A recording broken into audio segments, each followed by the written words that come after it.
I'm not seeing the message. It says recording pending. Here we go. Oh, there it is. Okay. Perfect. Thank you. Okay, good afternoon. It is August 12th, 2021. I'm Suzanne Young, Secretary of Administration and Chair of the Clean Water Board. This is the special meeting of the Clean Water Board scheduled to go for about an hour this afternoon. We have a quorum of the board members with us, and we can start with a quick review of the agenda, which is posted. We're going to start by doing some housekeeping and approve a number of sets of minutes that we did not, in some of our quicker meetings earlier this year, have a chance to take up. We are going to review a draft revised state fiscal year 22 budget proposal from Secretary Moore and her team. There'll be some public comment on that. And then we will discuss and approve or the draft revised proposal or draft proposal and any revisions that we may decide to make during the discussion. And then we'll just review our state fiscal year 23 clean water budget process. It's that time of year already. And finally, Emily Byrne will give us an overview of the Clean Water Fund operating statement and revenue projections for FY23. So without further ado, I guess I'd ask if anybody has any changes or additions or revisions they would like to propose to today's agenda.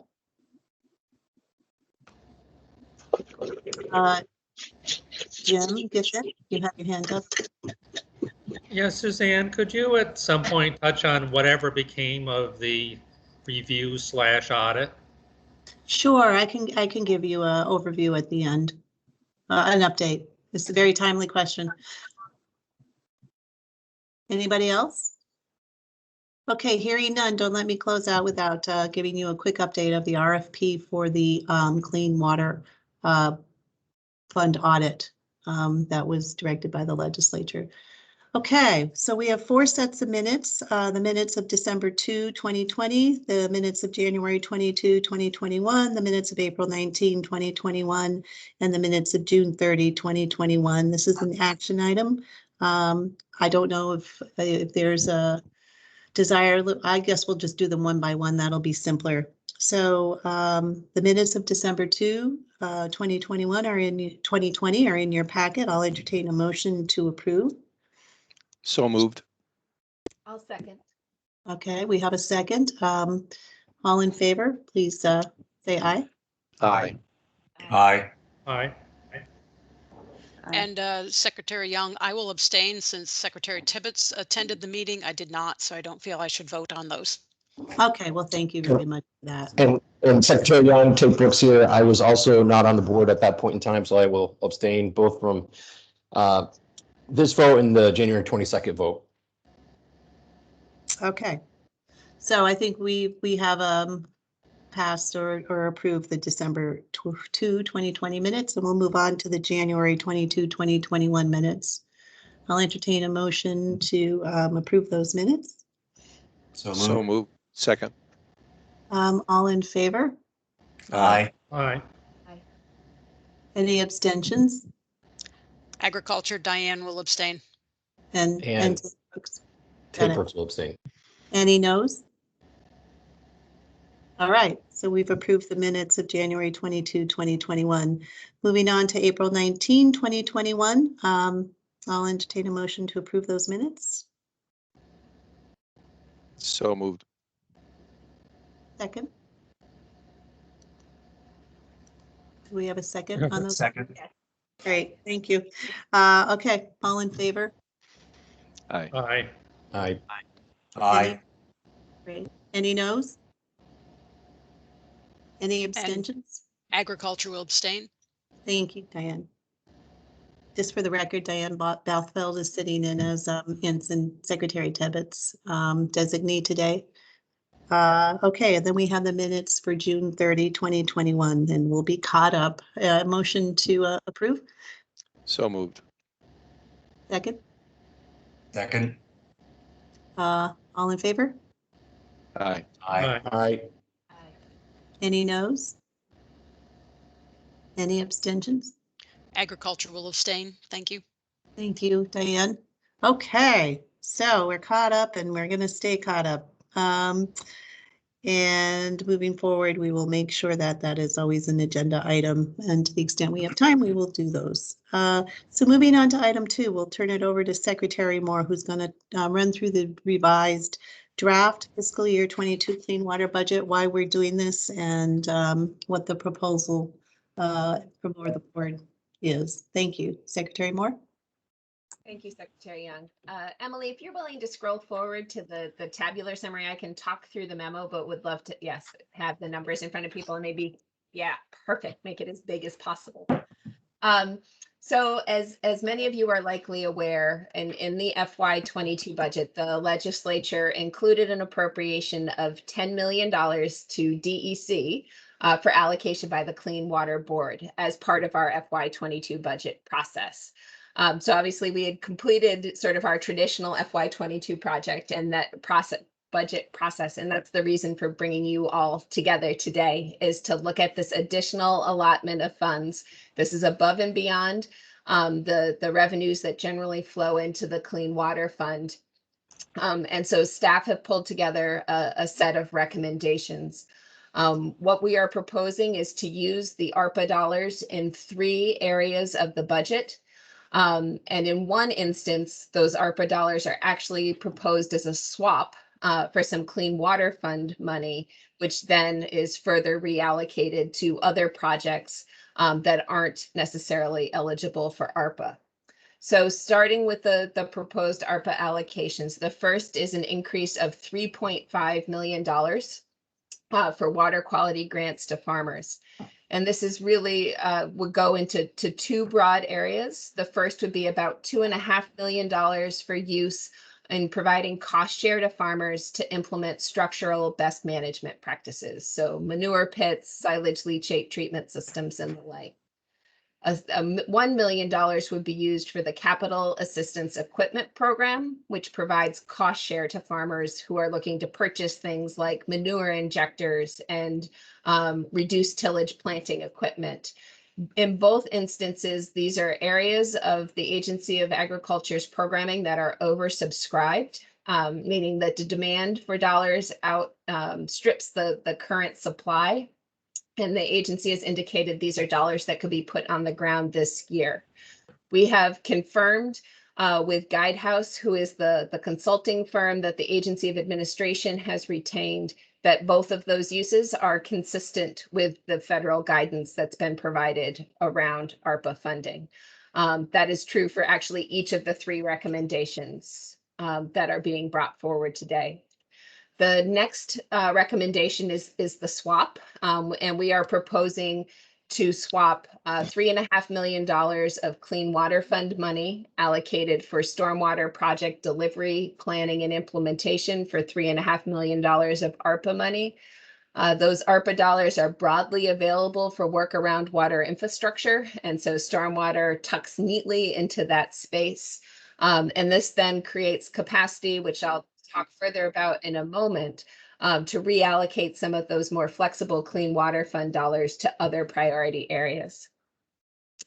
And the final allotment of ARPA funds is $3 million that's proposed to enhance our municipal pollution control grants program. These are grants that we provide to municipalities working to improve their wastewater facilities. And as I'm sure is no surprise to most of you, the construction costs associated with this work have escalated dramatically as we've begun to emerge from the COVID pandemic. We have had a number of projects where the bids that came into the municipalities well exceeded the engineer's estimates of probable costs. And so absent additional pollution control grants, many of these projects would have to go back to the community for an additional bond vote, delaying their implementation. Specifically, this $3 million would support work in Addison, Burlington, Hardwick, Heinsberg, Ludlow, St. Johnsbury, and Whitingham. So a number of projects, but all of which are being challenged by current conditions in the construction market. Then I would shift over to the Clean Water Fund proposed adjustments. The item at the top of the list shown in blue, the $1.4 million, is actually reflects the action we took at our special meeting earlier this summer.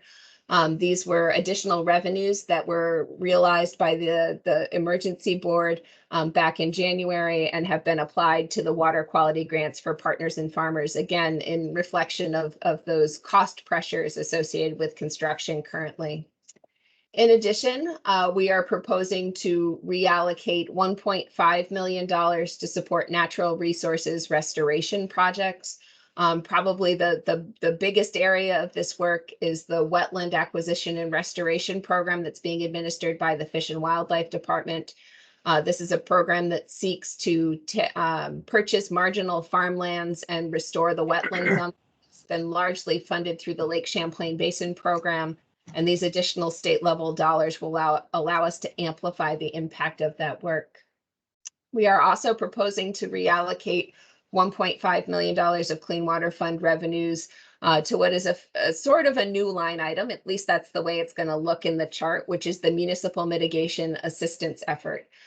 This is a reflection that VTrans has demand in both the Better Roads program as well as the grant and aid program that they anticipate may exceed the supply of dollars, but weren't prepared today to be able to say exactly what that breakdown is. So this provides the transportation agency with a bit of flexibility, but know that those dollars would be invested in the Better Roads and grant and aid program. And then finally, there's a proposed reallocation of $500,000 of Clean Water Fund revenues to the Multi-Sector Innovation Grant Administration and Partner Support line item. And this is intended to expand support for both organizational capacity building and aid in the transition to the new clean water service provider model that we will be standing up for use in fiscal year 23. So these dollars will aid in that transition and ensure a strong partnership network that's ready to deliver high quality, high priority clean water projects beginning in FY23.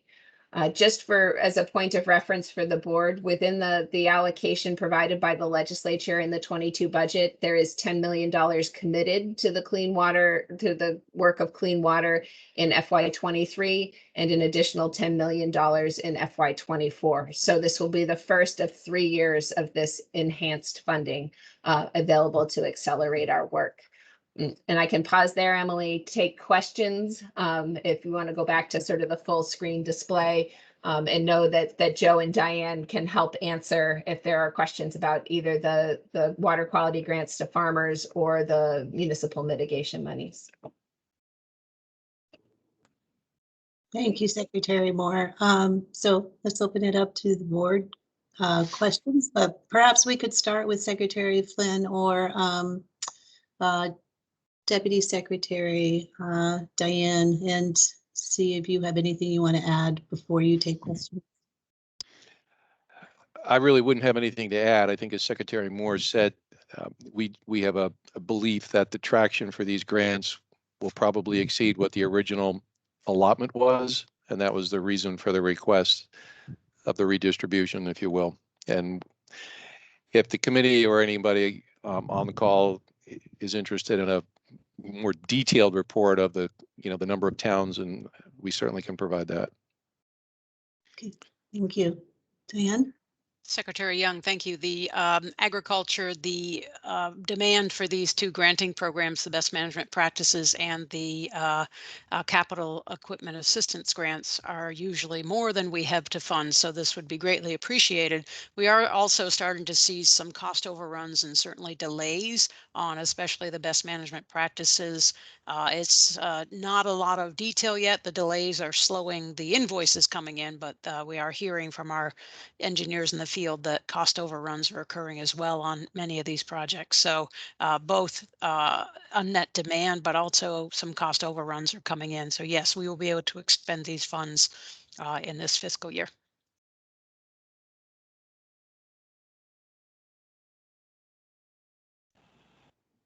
Secretary Young, you're muted. Let's open it up to questions. I see Bob Flint has his hand up. If you don't have the hand raise function, just speak up and we'll make sure you're heard. Thanks, Secretary Young. Just so two comments. One is that, as is the case with a lot of the ARPA money and different uses in state government, it's a wonderful bit of serendipity to be able to sort of accelerate the projects and make the kind of progress that we've talked about in these meetings for several months. So hallelujah. And a high level comment, not so much specific about an appropriation, but I do wonder, because we see, or I see in my day job, challenges that some state agencies and departments are having managing this and the workload associated with it. So it does make me wonder if there's an opportunity to engage regional partners in this, just like happened a year ago with the Basin Administration work. I don't have a specific suggestion about where that would be within this, but just an observation, because I appreciate that, especially as Diane and Secretary Flynn both said, it's existing programs and they could do a lot more than this even if they had the money, but just somebody's got to do that work. And there may be other regional outreach that could be done to even further accelerate the progress we want to make. Maybe I could just respond to that briefly, Bob. That's a very important observation. I think that sort of on behalf of the agency can say we sort of swing back and forth between wildly appreciative of the opportunity that these dollars present to accelerate work, really important work to the mission of the agency, and then a bit of panic about how to actually get these dollars out the door and on the ground. That frankly is part of the thinking in the organizational capacity grants to partners, recognizing that this is 3 years of this heightened effort, as well as the resources available through the Clean Water Fund, and trying to ensure that we have the framework, the structure in place to support the successful deployment of these dollars, because we don't want to miss this opportunity.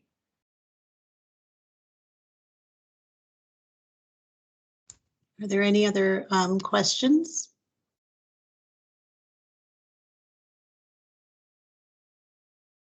I don't see any. Emily, you can confirm.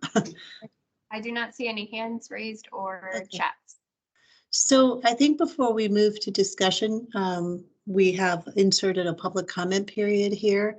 Emily, I would note that we did, at least the 5 executive branch members of the Clean Water Board received a joint letter, and it was signed by the Lake Champlain Committee, the Audubon, Vermont, Connecticut River Conservancy, Friends of Northern Lake Champlain, the Nature Conservancy, and the Vermont Natural Resources Council, and the Watersheds United Vermont.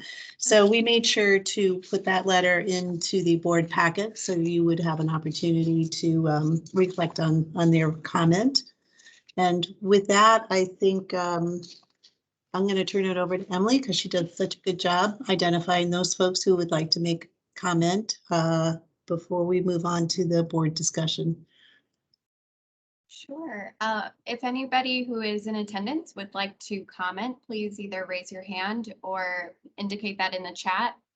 If you're having difficulty accessing those functions, please feel free to speak up and we can give you the floor. And Secretary Young, I wasn't sure if there's anyone in attendance who submitted this letter, if they would like to speak in support of the letter or emphasize any components of that. Well, That would be great if they're willing or want to. great. So any public commenters?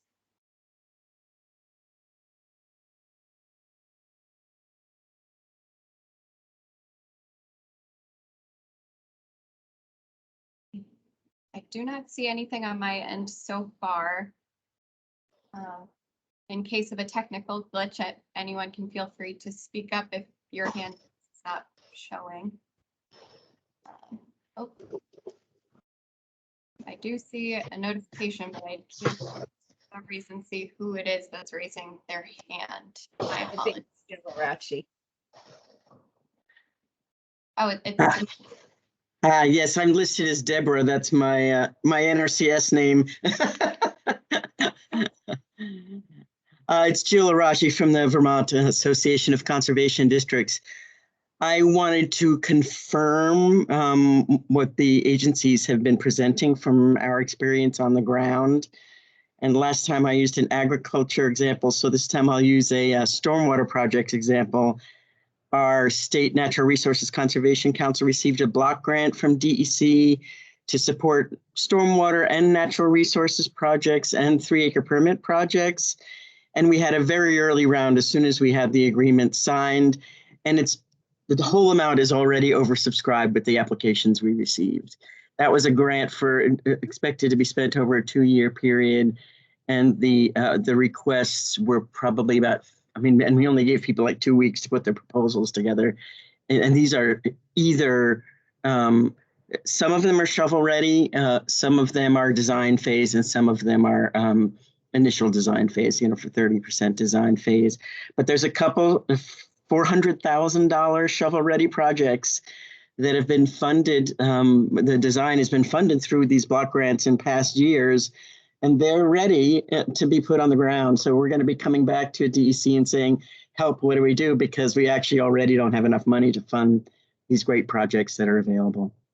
And one of them is in the Lake Champlain Basin. It's in Hardwick. It's a big stormwater project that's been designed over time with engineering support. And so I just wanted to confirm what you're hearing from our experience.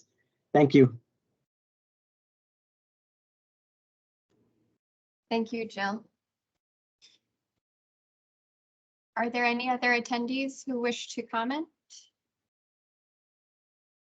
Emily, I see a note in the chat from Allison, a guest who's unable to change her screen name. I'm not sure if she wanted to speak. It's just, I'm Allison Conant, and I'm a Oh, member, okay. actually. That's what I thought. Whenever I log on to this particular meeting, I always show up as a guest, and I'm unable to change my screen name. And so if anyone has any tips on how to do that, I've done some Googling and I'm still coming up short, but right. I wanted to just identify myself. So that's all. Great. Thanks, Allison. I appreciate it. I remember now that happened to you the last meeting. We'll try to work out that glitch for you in between meetings. Mm-hmm. Absolutely. And we have a note from Karen Horn, who's having difficulty accessing the documents, Emily. So they're on the website, both the Agency of Administration website, which I have posted on the Clean Water Board meetings website, and it looks like Gianna just put the link in the chat. So great. Everything can be accessed there. Thank you, Karen. Thank you, Gianna. Okay. Any other comments? Well, thank you, everyone. I think we'll now move on to item 4, which is to discuss the revised State Fiscal Year 22 Clean Water Budget recommendation. And I think first I'll entertain a motion to approve, and then we'll move to the discussion phase. Do I hear a motion to approve the revised Clean Water Budget for FY22? I'll move to approve. Diane from Agriculture will second. Okay, so discussion, board members. Again, if you don't have the hand raising function, we can see you if you're trying to talk.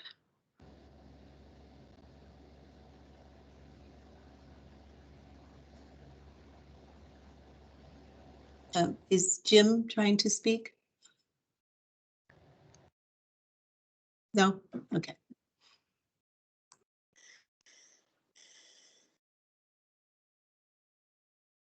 Well, seeing and hearing no discussion, we can move to approve the motion to vote on the motion to approve the revised State Fiscal Year 2022 Clean Water Budget recommendation as presented. All in favor? Aye. Aye. Aye. Aye. Aye. Aye. Anyone opposed? Okay. Any abstentions? Okay, the motion is approved and the budget is revised as proposed. Thank you all, everybody. Moving on to the next item is item 5, where we're going to preview the draft of the State Fiscal Year 2023 Clean Water Budget process, which by now we probably are all very familiar with this grid. Why don't you take it away, Emily? Great, thank you, Secretary Young. Yes, I just wanted to preview so you know what's to come this fall in terms of the budget process we'll be taking up for state fiscal year 2023. A quick reminder before I dive into the timeline that this will be our first year budgeting for the new funding programs under the Clean Water Service Delivery Act, Act 76 of 2019. So there's a little bit more upfront work on our end to figure out some of the formula allocations and methodologies for how we allocate the budget. So that work will be underway for the remainder of the summer and into early fall. And that will be baked into this upcoming budget. So there's likely to be some changes in the makeup of those budget line items that we've become familiar with. So we'll be incorporating a little bit of extra time and capacity to support communications around that, which is the main reason why we're kicking off this budget process for the first Clean Water Board meeting of this process in mid-October rather than in mid-September, to allow our agency a little bit more time to develop those new components. And in addition to that, with the state fiscal year 22 revisions, this will give us a little bit of breathing room to get prepared for an effective budget process in the fall. So the first step in the budget process it already occurred July 30th with the emergency board meeting to adopt the updated consensus revenue forecast. And after I'm done with this agenda item, Emily Byrne will be giving an overview of the Clean Water Fund operating statement and the revised revenue projections for the upcoming years. So stay tuned for that. And then we propose the Clean Water Board convening in mid-October to review and approve the draft state fiscal year 23 budget before it gets posted for public comment.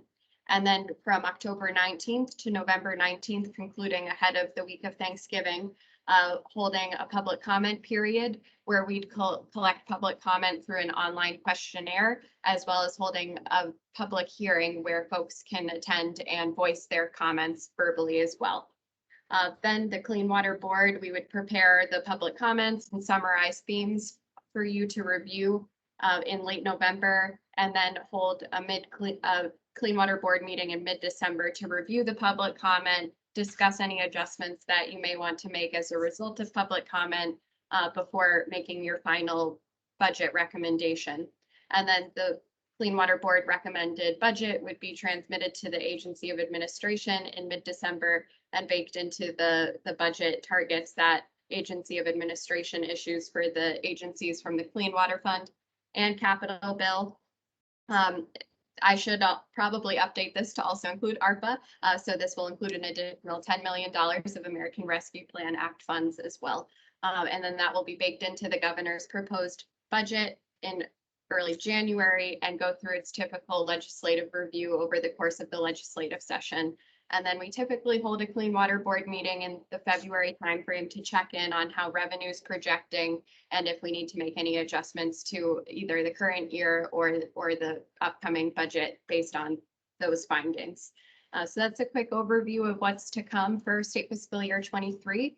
And I'm happy to answer any questions or suggestions on the process. Thank you. Any questions, discussion, feedback for Emily? All right. Hearing and seeing none. Thank you very much, Emily. So stay tuned for the first meeting in mid-October. Is that what I just saw? No. Yes. Correct. Okay. Thanks. Thanks. The next item on the agenda is item 5, to review the Clean Water Fund operating statement and revenue projections. So that's Emily, the other Emily, Emily Byrne, not Emily Bird. So Emily, are you with us to review that? Yes, hi, thanks. And I'll dive right in. Hopefully it'll be quick. The good news there is no bad news. So the good news is the FY 2021, I'll start with the FY 2021 actuals, where the year ended, then I'll jump to 22 and 23 from there. So FY 21, the column is kind of in the middle of your sheet next to the yellow highlighted January 21 revenue update.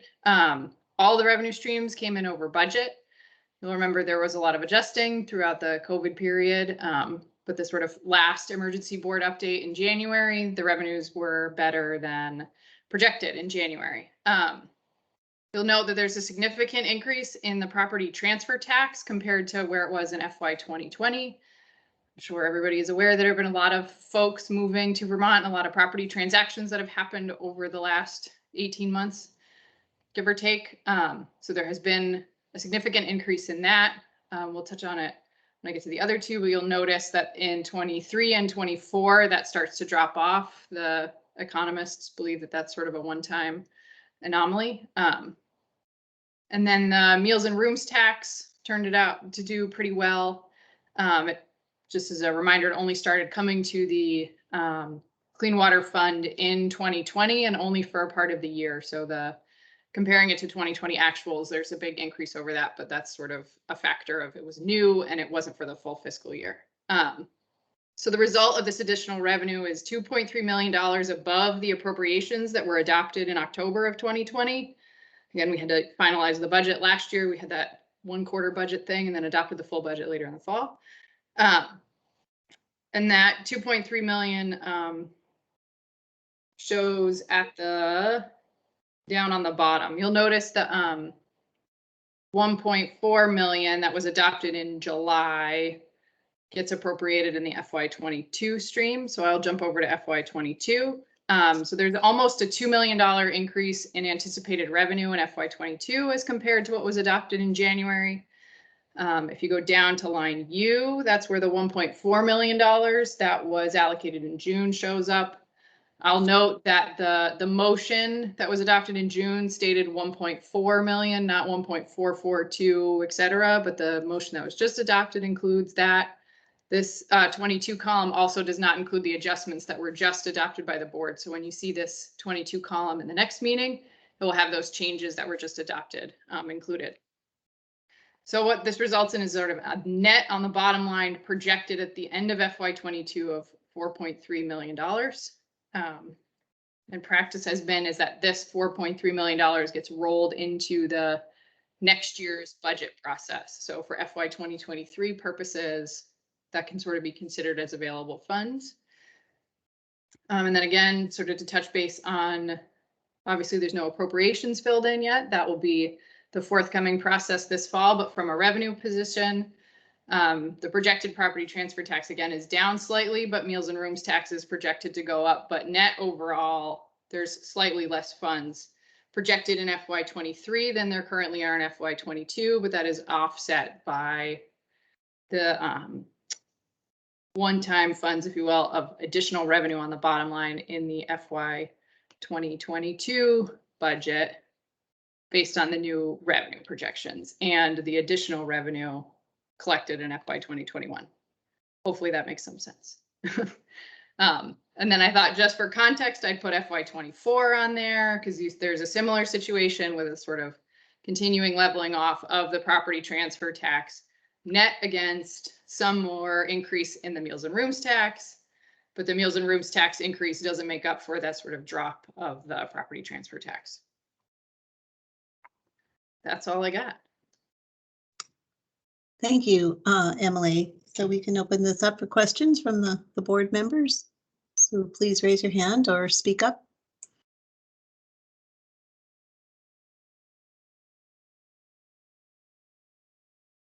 Well, okay, a quiet bunch. Thank you. It is indeed all good news. Who would have thought we would be here back when we were just organizing and developing around this idea of the Clean Water Fund and the board and allocating the funds. It's great. And let's just hope the supply chains open up and the labor market opens up so that we can, you know, get more of these projects going and out the door and built as soon as possible. But things are just going to have to settle out, I think, after the pandemic, and the supply chains will likely, what I'm told by our economists, you know, resolve themselves. But we'll see. Time will tell. So with that, there was no action required on that. So the next thing before we adjourn is Jim Giffen asked for an update on the RFP for the statutorily required audit of the clean, it's called the Clean Water Fund audit in section 1389B of Title 10. You may recall that this was originally due in January 15 of 2021. We went out to bid I think it was in the spring of 2020. And as we all know, things shut down around that time, and I don't believe we got any bids. And we decided to ask the legislature for some additional time and a new deadline on that audit. And so now that audit is due on January, and someone can correct me if I'm wrong, but I believe it's January 15, 2023. So we will want to be getting this audit work done in the next, through the end of 2021 into 2022, so we can have a good report for the legislature on time. So what that audit does, for those who are new to it, it is a pretty multifaceted piece of work, and that the audit is supposed to review the expenditures from the Clean Water Fund, including the projects and programs that receive funding, analyze and summarize the efficacy of the water quality projects and programs that were funded from the Clean Water Fund or implemented by the state. That's very broad. An evaluation of whether water quality projects and programs funded or implemented are achieving the intended water quality benefits. So we do create an annual report. It's a really good report that Emily works very hard on every year, and we think that that will likely form the basis of the audit work with all the backup documentation that we have. Items 4 and 5 are more programmatic, but reviews. The first is an assessment of the capacity of the Agency of Agriculture, Food and Markets to effectively administer and enforce ag water quality requirements on farms. And the other prong of that is an assessment of the capacity of the Department of Environmental Conservation to effectively administer and enforce agriculture water quality requirements on farms. And finally, to end with a recommendation of whether the General Assembly should further authorize the continuation of the Clean Water Fund and at what funding level. So that is a very large piece of work, which I know we've all acknowledged in the past. Like I said, we broke up the RFP into different, we separated it out. So we asked any bidders, if they only wanted to bid on one piece of this audit, that we would welcome that. Again, we got no bids. It was the middle of COVID. We got an extension. The RFP has been updated. It is now with our purchasing division at BGS getting finalized for release. Our goal is to have the bids in this fall or mid-fall, but sometime before the legislative session starts, so that we can determine if we have any bids. Secondly, if we have any qualified bidders, and thirdly, what that looks like. So if we don't get bids and we can't complete this audit, because it's supposed to be independent, it is not to be, it's not an audit that has been given to the auditor of accounts. It has to be done by an independent environmental consultant or organization with a requisite basis of knowledge in all of these areas. So we're hopeful we'll get some bids this time around as things have opened up, and time will tell. If we don't get bids, we're going to have to circle back around, I think, as a board and make a recommendation to the legislature as to whether this statutory mandate should be modified in any way to reflect what is within the realm of possibility. So time will tell. And Jim, I know you have flagged that this is very broad in the past, so we will see. We will try to work within the statutory language to get some good bids. Did you have any other questions, Jim, or anybody else? No, thank you for the update. We'll let you know when it goes out. I have asked the individual responsible for this to make sure. I get a copy of it when it goes out. We'll share it with the board and post it. Okay. Well, I think we have gone through our agenda, and it's time for a motion to adjourn. So moved. And I'll second. All in favor? Aye. Aye. Aye. No Aye. opposition? Thank you, everybody, for your time today. We'll see you in October when we'll roll up our sleeves and do this again. So with a Thank lot you. more money on hand. Talk to you Thank you. soon. Thank you very Bye-bye. much. Bye Thank now. you. Really nice work.